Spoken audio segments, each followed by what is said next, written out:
धड्याला सुरुवात करणार आहे. त्या धड्याचं नाव आहे पाठ क्रमांक 11, प्रकाशाचे परावर्तन हा भौतिकशास्त्राचा धडा आहे. प्रकाश म्हणजे काय, प्रकाशाचं परावर्तन म्हणजे काय, ह्या गोष्टी आपण 8व्या वर्गाच्या भौतिकशास्त्रात पूर्णपणे अगोदरच शिकला आहात. आपल्या सभोवताली अनेक वस्तू आहेत आणि आपल्या सभोवताली असणाऱ्या सगळ्या वस्तू आपल्याला केवळ प्रकाशाच्या संवेदनेमुळे दिसतात. प्रकाशाच्या संवेदनेमुळे दिसतात. केवळ प्रकाशाच्या अस्तित्वामुळेच आपण सूर्योदय, सूर्यास्त, इंद्रधनुष्य यासारख्या निसर्गातील विविध किमयांचा आनंद घेऊ शकतो. बरं, आपल्या सभोवतालच्या सुंदर विश्वातील हिरवीगार वनसृष्टी, रंगीबेरंगी फुले, दिवसा निळेशार दिसणारे आकाश, आपल्या घराच्या बाजूला किंवा आपल्या गावच्या बाजूला असलेली मोठी वाहणारी नदी, त्याचबरोबर घराच्या आजूबाजूला असलेली सगळी गुरे, गाई, म्हशी, सगळी अगदी फळांची, फुलांची झाडं, आपण हे सगळं विश्व, हा सगळा निसर्ग आपण केवळ प्रकाशाच्या संवेदनेमुळे पाहू शकतो. रात्री आकाशात चमचमणारी तारी, रात्रीचा चंद्रप्रकाश, त्याचबरोबर ह्या सगळ्या गोष्टी आपण प्रकाशाच्या संवेदनेमुळेच पाहू शकतो. त्या प्रकाशामुळेच आपल्याला ही गोष्ट शक्य झालेली आहे. प्रकाश म्हणजे दृष्टीची संवेदना निर्माण करणारी विद्युत चुंबकीय प्रारणे आहे. प्रकाश म्हणजे काय? प्रकाश म्हणजे दृष्टीची संवेदना निर्माण करणारी विद्युत चुंबकीय प्रारणे आहे. प्रकाश म्हणजे दृष्टीची संवेदना निर्माण करणारी विद्युत चुंबकीय प्रारणे आहे. बरं, आपण सगळ्यांनी आरसा पाहिलेला आहे.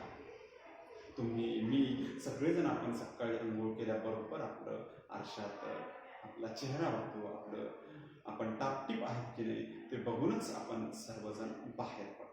बरं, मला एक सांगा, तुम्ही आरसा हा पारदर्शक असतो की अपारदर्शक असतो? बरं, आरसा कशापासून बांधलेला आहे? काचेच्या गोलापासून, काचेच्या भागापासून आरसा तयार झालेला आहे. मग आरसा हा पारदर्शक आहे की अपारदर्शक आहे? बरं, तुम्ही बसमध्ये बसला, बस ड्रायव्हरच्या समोर, चालकाच्या समोर एक मोठी काच असते. मग ती चालकाच्या समोर असलेली काच ही पारदर्शक आहे की अपारदर्शक आहे? बरं, ती पूर्णपणे पारदर्शक आहे. ती पारदर्शक असल्यामुळेच ड्रायव्हरला समोरची बाजू स्पष्टपणे दिसते. तो ज्या दिशेने गाडी चालवतो त्याच दिशेने ड्रायव्हरला त्या दिशेची ती दिशा सगळी स्पष्टपणे काचेमधून ड्रायव्हरला दिसते. म्हणजेच काच ही वस्तू कशी आहे? पारदर्शक आहे, परंतु त्या काचेपासून तयार केलेला, त्या काचेच्या गोलापासून, त्या काचेच्या भागापासून तयार केलेला आरसा मात्र कसा आहे? अपारदर्शक आहे. बरं, आपण आता थोडी बहुत आरशाची माहिती पाहणार आहे. तर प्रकाशाचे परावर्तन होण्यासाठी आपल्याला कोणत्या पृष्ठभागाची आवश्यकता असते? बरं, कोणत्या पृष्ठभागावरून प्रकाशाचं परावर्तन अगदी चांगल्या पद्धतीने होते? प्रकाशाचं परावर्तन करण्यासाठी, प्रकाशाचं परावर्तन घडून आणण्यासाठी आपल्याला चकाकणाऱ्या गुळगुळीत पृष्ठभागाची आवश्यकता असते. चकाकणारा गुळगुळीत पृष्ठभाग आवश्यक असतो, कारण अशा ठिकाणी जास्तीत जास्तपणे प्रकाशाचं परावर्तन होतं. या ठिकाणी जास्तीत जास्तपणे प्रकाशाचं परावर्तन होतं. आणि खडबडीत पृष्ठभागावरून सुद्धा प्रकाशाचं परावर्तन होतं. तर खडबडीत पृष्ठभागावरून प्रकाशाचे अनियमित परावर्तन होतं. खडबडीत पृष्ठभागावरून प्रकाशाचं कोणतं परावर्तन होतं? अनियमित परावर्तन होतं. तर गुळगुळीत आणि चकचकीत पृष्ठभागावरून प्रकाशाचं हे नियमित परावर्तन होतं. आणि म्हणून आपल्याला जर प्रकाशाचं परावर्तन नक्की अभ्यासायचं असेल तर गुळगुळीत आणि चकचकीत पृष्ठभागावर जर आपण प्रकाशाची किरणं सोडली, प्रकाशाची किरणं ज्या गुळगुळीत पृष्ठभागावर, चकचकीत पृष्ठभागावर पडतात, त्या पडणाऱ्या प्रकाशाच्या किरणाला अपाती किरण असे म्हणतात. आणि हे अपाती किरण त्या गुळगुळीत किंवा चकचकीत पृष्ठभागावर पडल्यानंतर ते जेव्हा परत फिरतात, त्या परत फिरणाऱ्या किरणांना परावर्तित किरण असे म्हणतात. आता आपण जर विज्ञानाच्या भाषेत सांगायचं झालं तर जो पृष्ठभाग प्रकाशाचे परावर्तन करून सुस्पष्ट प्रतिमा देतो त्याला आरसा असे म्हणतात. जो पृष्ठभाग प्रकाशाचं परावर्तन करून स्पष्ट अशी प्रतिमा देतो. आता आरसा म्हणजे काय? की जो पृष्ठभाग प्रकाशाचं स्पष्टपणे परावर्तन करतो जो पृष्ठभाग प्रकाशाचं परावर्तन करून सुस्पष्ट अशी प्रतिमा देतो त्या पृष्ठभागाला आरसा असे म्हणतात. म्हणजेच आरसा हा परावर्तनशील पृष्ठभाग आहे. आरसा हा पारदर्शक आहे का बरं? आरसा हा पारदर्शक नाही, तर आरसा हा परावर्तनशील पृष्ठभाग आहे. लहान लेकरांना फार सवय असते बघा, त्यांना आई बाबांनी जर एखादी मोटार आणून दिली, एखादं कोणतं खेळणं आणून दिलं, 4-2 दिवस खेळतील. काही मुलं काय करतील बरं, ती मोटार ते खेळणं तसंच सांभाळून ठेवतील, खेळत राहतील. पण काही मुलं काय करतील बरं, एखादा 2 दिवस ती मोटार खेळतील आणि मोटारचा प्रत्येक पार्ट उकळून बघतील. त्यांच्या मनामध्ये चिकित्सा असते की ह्या पार्ट उकळल्यानंतर आपल्याला काय दिसेल, मध्ये त्या मोटारीमध्ये आपल्याला काय दिसेल, ती मोटार कशी दिसेल, पार्ट ते मोटारचे सगळे भाग जर आपण उकळून पाहिले तर. लहान लेकर कधी कधी काय करतात, हातातून त्यांचा आरसा पडतो, आरसा फुटतो आणि आरसा फुटल्यानंतर आरशामधून काय दिसतं ते पाहण्याचा प्रयत्न करतात. आणि आरसा फुटल्यानंतर जी आरशाची मागची बाजू आहे त्या मागच्या बाजूवर विशिष्ट अशा पदार्थाचा लेप दिलेला असतो.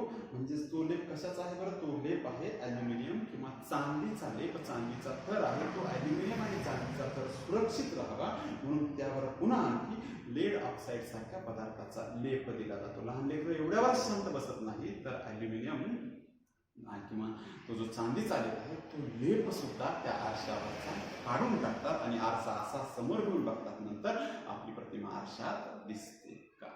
आणि अशा ह्या चिकित्सक मुलांच्या बुद्धिमत्तेतूनच जगातले पुढचे वेगवेगळे शोध लागले जातात. बरं, आरशाचा जर आपण विचार केला तर आरसे हे 2 प्रकारचे आहेत जनरली, सपाट आरसा आणि वक्र आरसा.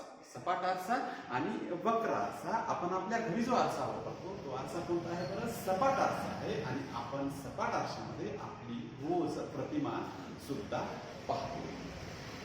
सपाट आरशाबद्दल आपण थोडीशी सपाट आरशाबद्दलची माहिती पाहू. तुम्ही कधी फुटलेला आरसा पाहिलेला असेल. आपण आरसा सपाट आरसा जर पाहिला तर सपाट आरशामध्ये आपली सुस्पष्ट आणि तेवढीच प्रतिमा, आपण आरशासमोर जेवढ्या अंतरावर उभे राहू तेवढ्याच अंतरावर आरशा मागे आपली सुस्पष्ट तेवढ्याच उंचीची प्रतिमा तयार होते. आणि म्हणूनच आपण सपाट आरसा दैनंदिन जीवनात किंवा आपल्या घरी पाहण्यासाठी वापरतो.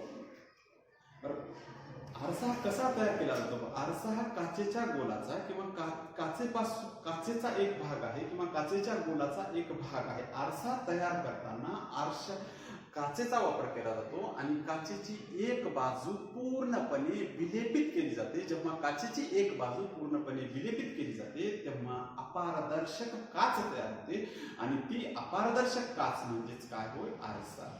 मग काचेची एक बाजू पूर्णपणे विलेपित करण्यासाठी कोणत्या रसायनाचा वापर केला जातो किंवा कोणत्या मूलद्रव्याचा वापर केला जातो बरं? त्या काचेची एक बाजू पूर्णपणे विलेपित करण्यासाठी ॲल्युमिनियम किंवा चांदीच्या धातूचा एक परावर्तक लेप दिला जातो. काचेची बाजू एक बाजू पूर्णपणे परावर्तित करण्यासाठी, मग आरसा ती काच परावर्तित करण्यासाठी त्या काचेच्या एका बाजूला ॲल्युमिनियमचा धातूचा पूर्णपणे लेप दिला जातो आणि हा लेप टिकून राहावा, हा लेप सुरक्षित राहावा म्हणून ह्या धातूच्या लेपावर पुन्हा लेड ऑक्साईड सारख्या रसायनाचा लेप दिला जातो. पुन्हा लेड ऑक्साईड सारख्या रसायनाचा लेप दिला जातो. आज जरी आरसा ही एक जनरल वस्तू झाली, सामान्य वस्तू झाली, आरशाचं तंत्रज्ञान, काचेचं तंत्रज्ञान आज एवढं सोपं झालं म्हणून आज आपल्याला बाजारात 5 रुपयाला 10 रुपयाला आरसा मिळतो. परंतु जेव्हा काचेचं तंत्रज्ञानच सामान्य माणसापर्यंत पोहोचलं नव्हतं तेव्हा मात्र आरसा किंवा काच एक मौल्यवान वस्तू म्हणून वापरली जात होती. तर तुम्हाला प्रकाशाचं परावर्तन म्हणजे काय माहिती आहे? प्रकाशाचं परावर्तन म्हणजे काय बरं? प्रकाशाचं परावर्तन म्हणजे काय? आपल्याला एखादी वस्तू दिसते कशी? आपल्याला एखादी वस्तू दिसते कधी? आपली आई किंवा आपले बाबा आपल्याला एखाद्या घरातून वस्तू, एका मोठ्या घरातून किंवा घरातून एखादी वस्तू आणायला सांगतात. वस्तू आणायला सांगल्यानंतर जर एखाद्या वेळेस अचानक लाईट बंद झाली तर त्या घरातली आपल्याला वस्तू दिसेल का बरं? त्या घरातली आपल्याला मुळीच वस्तू दिसणार नाही. मग ती वस्तू पाहण्यासाठी आपण काय घेऊन जातो बरं? विजेरी घेऊन जातो, म्हणजे टॉर्च घेऊन जातो किंवा मोबाईलची बॅटरी घेऊन जातो. बरं, जेव्हा विजेरी किंवा मोबाईलच्या बॅटरीचा प्रकाश त्या वस्तूवर पडतो तेव्हा ते आपल्याला वस्तू दिसते का बरं? दिसणार नाही. जेव्हा त्या वस्तूवर प्रकाश पडल्यानंतर त्या वस्तूवर पडलेला प्रकाश परावर्तित होऊन आपल्या डोळ्यात जोपर्यंत शिरणार नाही तोपर्यंत आपल्याला वस्तू दिसणार नाही. तोपर्यंत आपल्याला वस्तू दिसणार नाही. म्हणजे प्रकाशाचं परावर्तन म्हणजे काय बरं? जेव्हा एखाद्या चकचकीत आणि गुळगुळीत पृष्ठभागावर प्रकाश किरण सोडली असतात त्या प्रकाश किरणांना आपातिकिरण असे म्हणतात. ते आपातिकिरण त्याच दिशेने परंतु उलट मार्गाने परावर्तित होतात, उलट मार्गाने फिरतात. अशा प्रकारच्या प्रकाश किरणाच्या फिरण्याला प्रकाशाचे परावर्तन असे म्हणतात. बरं, घरातल्या आरशाचा जर आपण विचार केला, घरातल्या सपाट आरशामध्ये वस्तूची किंवा बिंदूची प्रतिमा कशी तयार होते? घरातल्या सपाट आरशामध्ये वस्तूची किंवा बिंदूची प्रतिमा कशी तयार होते त्याचा आपण जर अभ्यास केला तर हा M1 M2 हा एक सपाट आरसा आहे.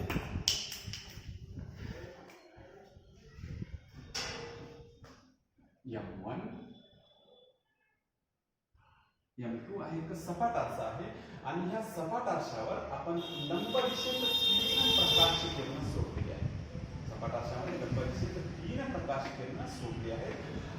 आरशाच्या पृष्ठभागावर सपाट आरशावर लंब दिशेने 3 प्रकाश किरण आपण सोडलेली आहेत. म्हणजेच ज्या कोणातून प्रकाश किरण आरशाच्या पृष्ठभागावर पडतात त्याच कोणातून प्रकाश किरण परावर्तित होतात. म्हणजेच लंब दिशेतच ही बिंदू स्त्रोताची प्रकाश किरण परावर्तित झालेली आपल्याला दिसतात.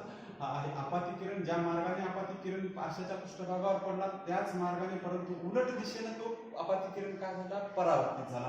म्हणजे 3 आपातिकिरण आहेत, ती 3ही आपातिकिरण आरशाला लंब रूपात आरशावर पडली आणि ती परावर्तित सुद्धा त्याच मार्गाने परंतु उलट दिशेने लंब रूपातच परावर्तित झाली.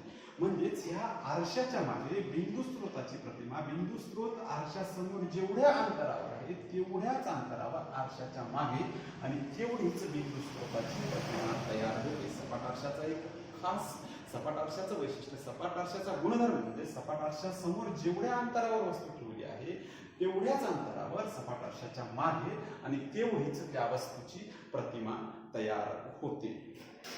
ही झाली बिंदू स्त्रोताची प्रतिमा. आणखी एक बिंदू स्त्रोताची प्रतिमा आपण अभ्यासू.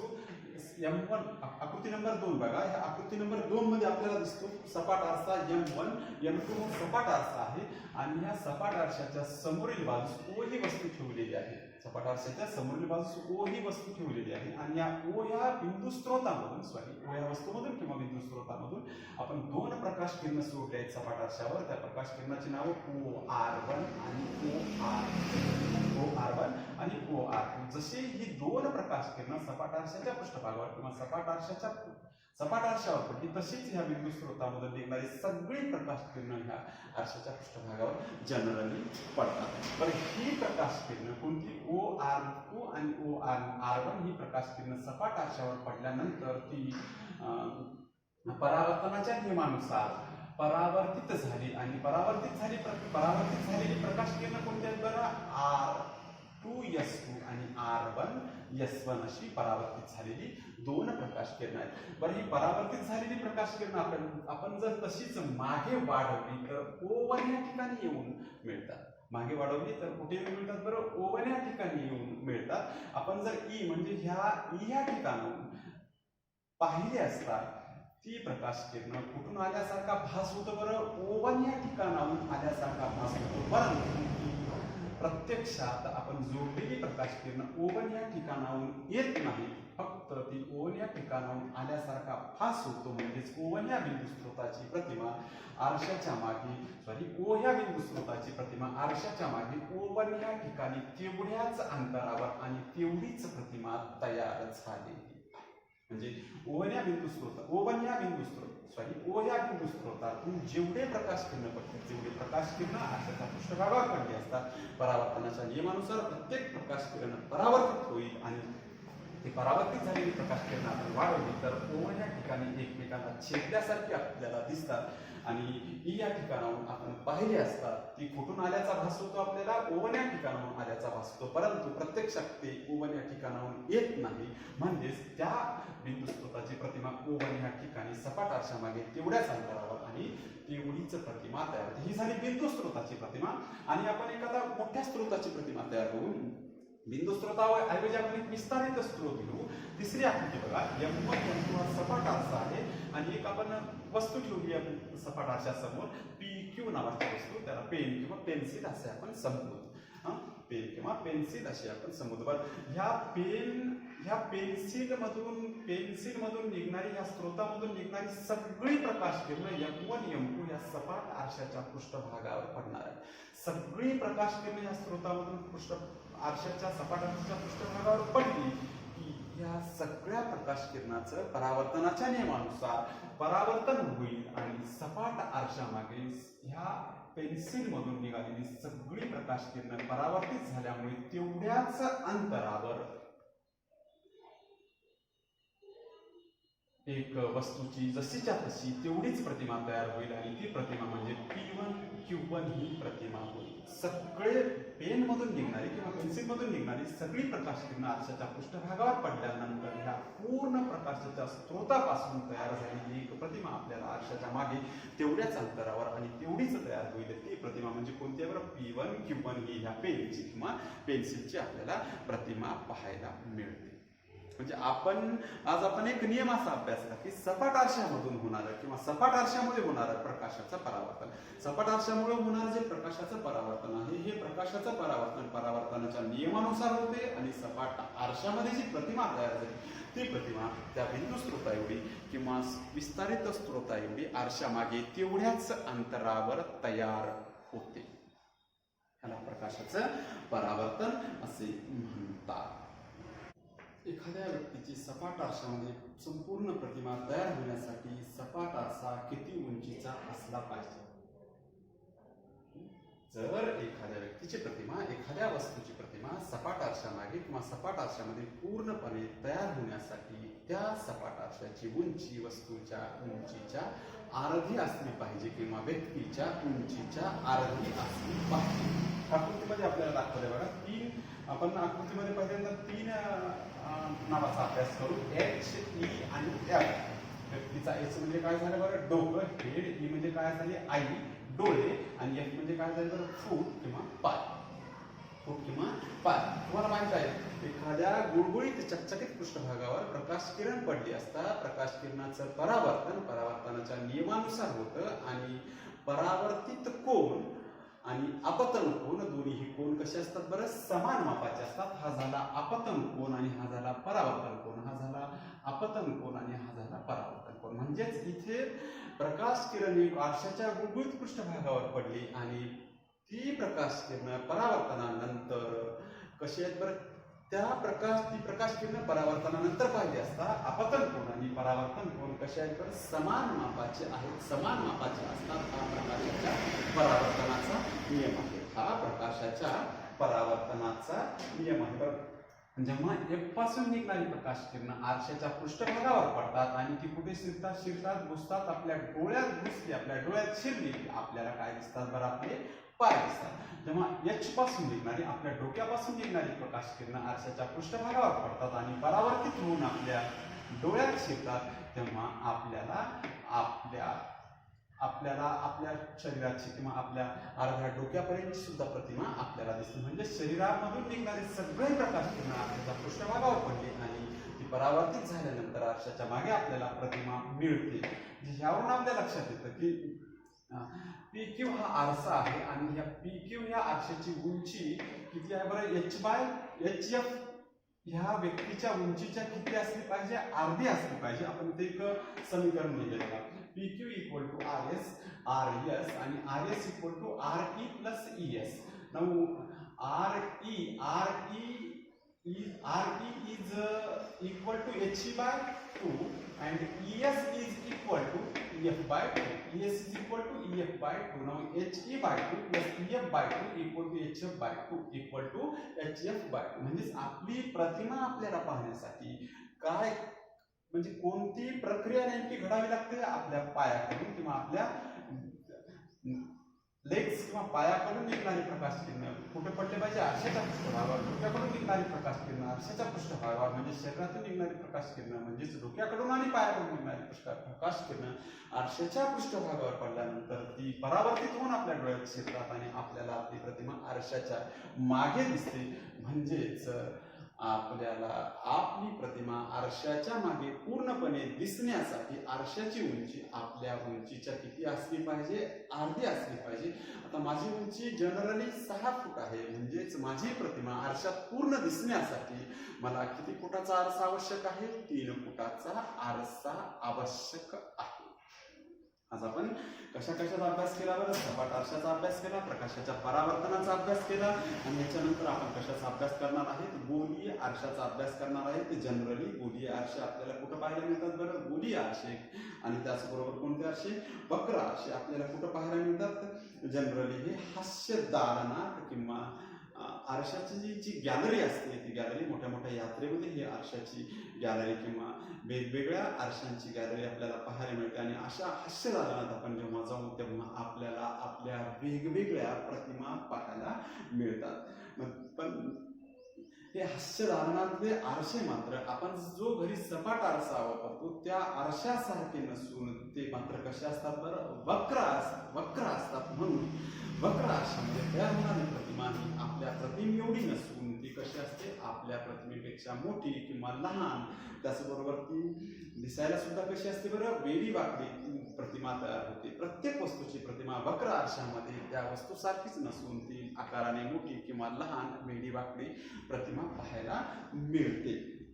गोलीय आरशामुळे तयार होणाऱ्या प्रतिमेचे स्वरूप सपाट आरशामुळे तयार होणाऱ्या प्रतिमेच्या स्वरूपापेक्षा वेगळे असते. गोलीय आरशामुळे तयार होणाऱ्या प्रतिमेचं स्वरूप सपाट आरशामुळे तयार होणाऱ्या प्रतिमेच्या स्वरूपापेक्षा वेगळे असते. त्यामुळे नेहमी आरशात दिसणाऱ्या प्रतिमा या आरशात दिसत नाही. त्यामुळे आपण जो घरी सपाट आरसा वापरतो त्या आरशामध्ये जशी प्रतिमा दिसते तशी प्रतिमा मात्र आपल्याला गोलीय आरशामध्ये दिसणार नाही. मोटार ड्रायव्हर मोटार चालक गाडी चालवतो आणि मागून येणारी सगळी वाहनं त्याला दिसण्यासाठी त्याच्या उजव्या बाजूला जो आरसा असतो तो आरसा कोणत्या प्रकारचा आहे बरं? तो आरसा सुद्धा गोलीय आरसा आहे. तो आरसा सपाट नसून कसा आहे? गोलीय आरसा आहे. आपण जर रबरी चेंडू घेतला आणि रबरी चेंडूचा एक काप जर मधून कापला तर आपल्याला तो काप बाजूला काढला असता. त्या कापाची जशी आकृती असते त्या कापाची जशी प्रतिकृती असते तसेच गोलीय आरसे असतात. तसेच गोलीय आरसे काचाच्या गोलामधून कापून तयार केले जातात. तर गोलीय आरशाचे 2 प्रकार आहेत, अंतर्गोल आरसा आणि बहिर्गोल आरसा. अंतर्गोल आरसा आणि बहिर्गोल आरसा. अंतर्गोल आरसा, अंतर्गोल आरसा आणि बहिर्गोल आरसा. अंतर्गोल आणि बहिर्गोल आरसा. आता अंतर्गोल आरसा म्हणजे काय? जर गोलाकार पृष्ठभागाचा आतला भाग म्हणजेच अंतर्भाग चकचकीत असेल, जर गोलाकार पृष्ठभागाचा अंतर्भाग चकचकीत असेल तर त्याला आंतरवक्र आरसा असं म्हणतात. जर गोलाकार पृष्ठभागाचा आतील भाग किंवा अंतर्भाग चकचकीत असेल तर त्याला अंतर्गोल आरसा असे म्हणतात. आणि अंतर्गोल आरसा असे म्हणतात. आणि मग जेव्हा अंतर्गोल आरशाच्या आतील पृष्ठभागावर प्रकाशाची किरण पडतात तेव्हा त्या आतील भागावरून प्रकाशाच्या किरणाचं परावर्तन होते.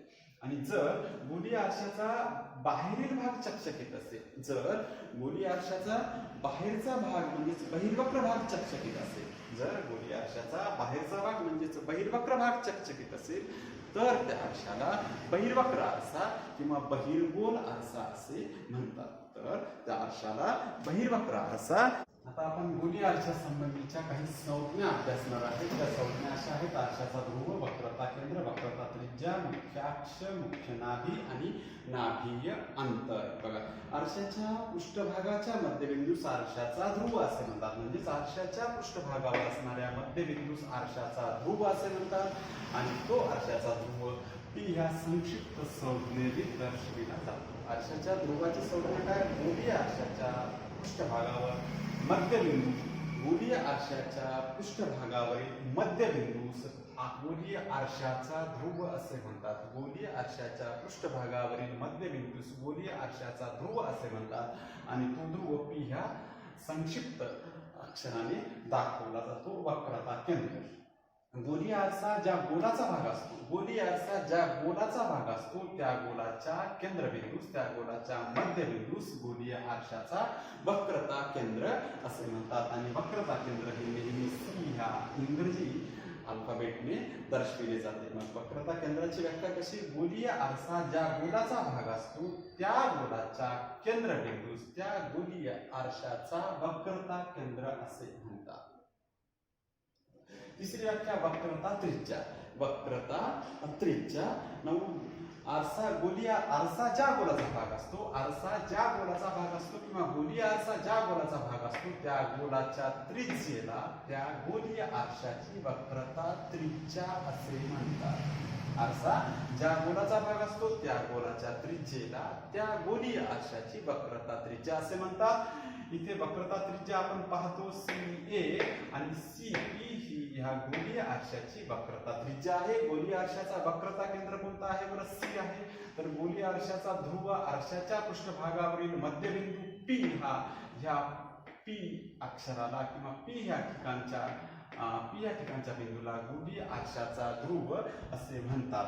आता गोलीय आरशाचा मुख्य अक्ष, गोलीय आरशाचा मुख्य अक्ष, आरशाचा ध्रुव, आरशाचा ध्रुव आणि वक्रता केंद्र, गोलीय आरशाचा ध्रुव आणि वक्रता केंद्र यामधून जाणाऱ्या सरळ रेषेला गोलीय आरशाचा ध्रुव आणि वक्रता केंद्र, गोलीय आरशाचा ध्रुव आणि वक्रता केंद्र यातून जाणाऱ्या सरळ रेषेस आरशाचा मुख्य अक्ष असे म्हणतात. गोलीय आरशाचा वक्रता केंद्र C, गोलीय आरशाचा ध्रुव P यामधून जाणाऱ्या सरळ रेषेस गोलीय आरशाचा मुख्य अक्ष असे म्हणतात. जाणाऱ्या सरळ रेषेस गोलीय आरशाचा मुख्य अक्ष असे म्हणतात.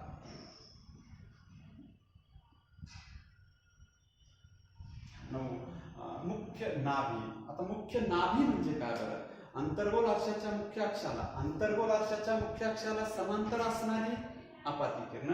आता आपण कशाची व्याख्या पाहणार आहेत? बरं, मुख्य नाभीची व्याख्या पाहणार आहेत. अंतर्गोल आरशाच्या मुख्य अक्षाला समांतर असणारी अपाती किरण. अंतर्गोल आरशाच्या मुख्य अक्षाला समांतर, आपला मुख्य अक्ष कोणता बघितला? ह्या अंतर्गोल आरशाचा मुख्य अक्ष किंवा ह्या गोलीय आरशाचा मुख्य अक्ष PM आहे. या मुख्य अक्षाला किंवा अंतर्गोल आरशाच्या मुख्य अक्षाला समांतर असणारी अपाती किरण परावर्तनानंतर, अंतर्गोल आरशाच्या मुख्य अक्षाला समांतर असणारी अपाती किरण परावर्तनानंतर अंतर्गोल आरशासमोर मुख्य अक्षावर एका विशिष्ट बिंदूत येऊन मिळतात आणि त्या बिंदूला त्या अंतर्गोल आरशाची मुख्य नाभी असे म्हणतात. आणि मुख्य नाभी जनरली F या इंग्रजी अल्फाबेटने दर्शविली जाते. अंतर्गोल आरशाची मुख्य नाभी आपण एकदा पाहू. अंतर्गोल आरशाच्या मुख्य अक्षाला समांतर असणारी अपाती किरण परावर्तनानंतर अंतर्गोल आरशासमोर मुख्य अक्षावर एका विशिष्ट बिंदूत येऊन मिळतात. त्या बिंदूला त्या अंतर्गोल आरशाची मुख्य नाभी असे म्हणतात. आणि इथे ह्या आरशाची मुख्य नाभी कोणती आहे? बरं, F ही मुख्य नाभी आहे आणि जनरली मुख्य नाभी F या अल्फाबेटने दर्शविली जाते. आता बहिर्गोल आरशाची मुख्य नाभी कोण? बहिर्गोल आरशाची मुख्य नाभी काय बरं? बहिर्गोल आरशाच्या मुख्य अक्षाला समांतर असणारी अपाती किरण, बहिर्गोल आरशाच्या मुख्य अक्षाला समांतर असणारी अपाती किरण परावर्तनानंतर बहिर्गोल आरशाच्या मागे मुख्य अक्षावर एका विशिष्ट बिंदूत आल्याचा भास होतो. विशिष्ट बिंदूत आल्याचा भास होतो. आरशामागील मुख्य अक्षावरील एका विशिष्ट बिंदूत आल्याचा भास होतो. त्या बिंदूला बहिर्गोल आरशाची मुख्य नाभी असे म्हणतात. बहिर्गोल आरशाच्या मुख्य अक्षाला समांतर असणारी अपाती किरण परावर्तनानंतर बहिर्गोल आरशाच्या मागे मुख्य अक्षावर एका विशिष्ट बिंदूत मिळाल्याचे किंवा येऊन मिळाल्याचे भासतात किंवा मिळाल्याचे दिसतात, परंतु ते प्रत्यक्षात आरशामागे एका विशिष्ट बिंदूत परावर्तित किरण येऊन मिळत नाहीत, फक्त मिळाल्याचा भास होतो. त्या बिंदूला त्या बहिर्गोल किंवा बहिर्वक्र आरशाची मुख्य नाभी असे म्हणतात. नाभी अंतर म्हणजे काय? आरशाचा ध्रुव आणि नाभी यामधील अंतराला नाभीय अंतर असे म्हणतात. या गोलीय आरशाचा ध्रुव कोणता आहे? पी आणि नाभी कोणती आहे? एफ. आरशाचा ध्रुव आणि नाभी यामधील अंतराला गोलीय आरशाची मुख्य नाभी असे म्हणतात आणि मुख्य नाभी जनरली स्मॉल लेटर एफ या इंग्रजी अल्फाबेटने दर्शविली जाते. मग नाभी अंतराची व्याख्या कशी कराल आपण? आरशाचा मुख्य गोलीय आरशाचा ध्रुव आणि मुख्य नाभी यामधील अंतरास गोलीय आरशाचे नाभीय अंतर असे म्हणतात. मग आज आपण या तासिकेत प्रकाशाच्या परावर्तनाबद्दलचा अभ्यास केला. त्यामध्ये प्रकाशाचं परावर्तन म्हणजे काय? सपाट आरसा. दररोज आपल्या दैनंदिन जीवनात आपण सपाट आरसा वापरतो. त्या सपाट आरशामध्ये प्रकाशाचं परावर्तन कसं होतं आणि सपाट आरशामध्ये वस्तूची प्रतिमा कशी तयार होते, किती उंचीची तयार होते, मग ती आरशाच्या मागे कुठे तयार होते, या सपाट आरशाचा आपण पूर्णपणे अभ्यास या पाठात केलेला आहे. त्याचबरोबर जर एखाद्या वस्तूची उंची 5 फूट असेल आणि त्या वस्तूची 5 फूट पूर्णपणे ती वस्तू आरशात त्या वस्तूची प्रतिमा दिसण्यासाठी सपाट आरसा किती उंचीचा असला पाहिजे त्याचा सुद्धा आज आपण इथे अभ्यास केलेला आहे. आणि विविध गोलीय आरसे काय? गोलीय आरसे म्हणजे काय? गोलीय आरसे आणि सपाट आरशामध्ये फरक कोणता? सपाट आरशामध्ये तयार होणारी प्रतिमा आणि गोलीय आरशामध्ये तयार होणाऱ्या प्रतिमेमध्ये कोणता फरक आहे? त्याचबरोबर आपण आज गोलीय आरशाचे 2 प्रकार अभ्यासले, अंतर्गोल आरसा आणि बहिर्गोल आरसा. अंतर्गोल आरशाचा आतील भाग चकचकीत असतो तर बहिर्गोल आरशाचा हा बाहेरील भाग चकचकीत असतो. त्याचबरोबर आपण आज गोलीय आरशा संबंधीच्या संज्ञा अभ्यासल्यात. आरशाचा ध्रुव, वक्रता केंद्र, वक्रता त्रिज्या, मुख्य अक्ष, मुख्य नाभीय अंतर. चला आपण एक वेळ या गोलीय आरशा संबंधीच्या संज्ञांचं रिव्हिजन करू आणि आपण इथे आजचा अभ्यास थांबवू. आरशाचा ध्रुव कशाला म्हणतात बरं? आरशाचा ध्रुव म्हणजे काय? गोलीय आरशाच्या पृष्ठभागावरील मुख्य बिंदूस आरशाचा ध्रुव असे म्हणतात आणि तो बिंदू हा इथे पी ह्या अल्फाबेटने आपण दर्शविला आहे.